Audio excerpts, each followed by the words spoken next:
Une semaine de meeting en meeting, de caucus en primaire, une semaine avec Donald Trump, le candidat si paradoxal des républicains américains, favori des militants, mais qui divise terriblement les élus de son parti. Trump sera-t-il le candidat républicain à la présidentielle de novembre ? On le saura peut-être la semaine prochaine avec une série de primaires cruciales pour lui comme pour ses rivaux, Marco Rubio, John Kasich. Gaël Joly, vous êtes l'envoyé spécial de France Info aux États-Unis, en direct avec nous. Pour l'instant, Trump caracole en tête et il alterne comme ça la provocation et l'apaisement. Ouais, ce qui frappe dans les meetings de Trump, c'est toute cette foule qu'il arrive à déplacer de plus en plus nombreuse. Une foule essentiellement blanche. J'ai croisé très peu de minorités dans tous ces meetings où je suis allée. La force de Trump, c'est qu'il arrive à séduire des gens qui n'ont jamais voté. Comme Craig, par exemple, c'est un personnage incontournable de la planète Trump. Vous le retrouvez à chaque meeting. Et Craig, c'est la première fois qu'il va voter de sa vie cette année pour la présidentielle américaine. Il est tellement fan de Trump qu'il lui a composé une jolie chanson. What's gonna happen and how's it gonna pay? I'm headed on down this road singing Trump for president.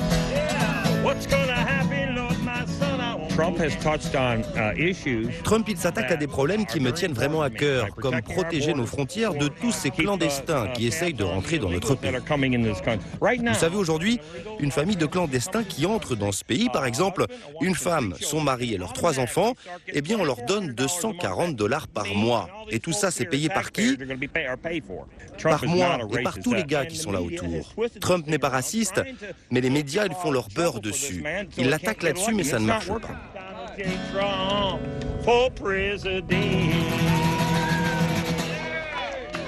Alors la force de Trump, c'est aussi d'arriver à séduire toute une frange démocrate des déçus de Barack Obama.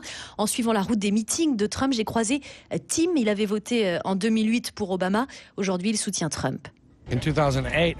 J'ai voté pour Obama en 2008, mais plus maintenant.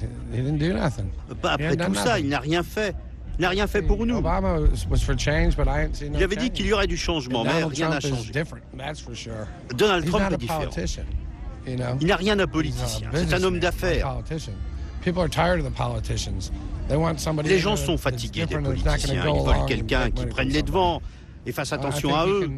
Trump, il peut relancer la machine, être proche des gens.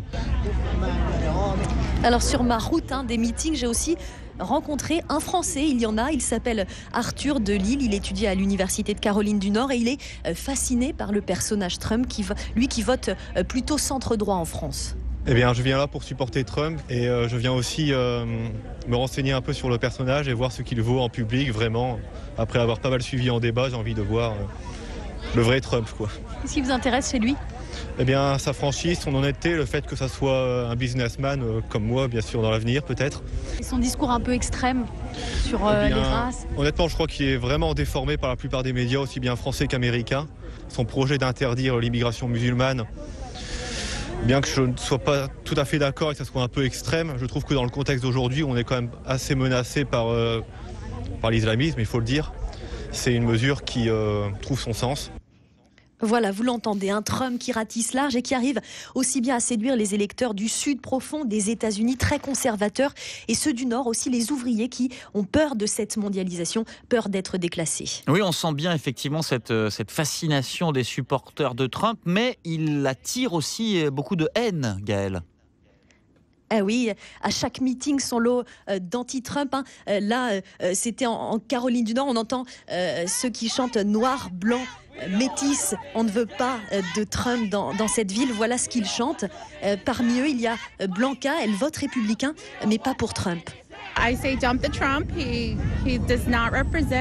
Sur ma pancarte, j'ai écrit « Donald Trump ne nous représente pas tous, on est un pays en paix et on veut le rester ». J'ai peur, vous savez, pour mon avenir, pour mes enfants. Moi, je suis mexicaine, je suis venue ici et j'ai obtenu la citoyenneté, mais maintenant j'ai peur. Et Trump qui divise aussi dans son propre camp, dans le camp des républicains, on l'a vu. Ah oui, hier soir j'étais à Chicago, j'ai regardé le dernier débat sur CNN avant le Super Mardi la semaine prochaine, dans un bar avec des sympathisants républicains. Et je peux vous le dire, c'est vrai, la figure de Trump, vous allez l'entendre, elle divise. Il est un peu trop arrogant et il n'a pas la stature d'un président comme je l'imagine. Des fois, il se comporte comme un enfant, il joue trop. Aux primaires, je voterai pour Ted Cruz, mais si c'est Trump, je voterai pour lui parce qu'Hillary Clinton, ça serait une catastrophe. Pour moi, c'est un menteur, c'est un démocrate, pas un républicain. Je devrais voter pour lui parce qu'il sera toujours meilleur qu'Hillary, mais même ça, je n'en suis pas sûr. Je voterai peut-être pour un troisième parti, et si je dois voter pour Trump, ce sera très difficile. Encore un mot, Gaël, parce qu'on entend souvent Trump qui critique la presse, les médias. Alors vous, journaliste qui l'avez suivi depuis une semaine, comment se comporte-t-il ?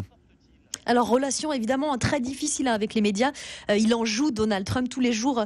Encore hier, il déclarait que les journalistes politiques sont tous des menteurs, qu'ils sont dégoûtants. Ça sert son discours anti-establishment. Dans un de ses meetings, on a pu voir un photographe se faire frapper. Bon, moi, j'ai pas reçu d'accréditation pour participer au meeting. J'y vais clandestinement. Voilà, on refuse de nous parler. En tout cas, c'est vraiment pas facile de suivre la campagne de Donald Trump en tant que journaliste. Une semaine avec Donald Trump. Reportage de Gaël Joly que vous pouvez réécouter sur franceinfo.fr.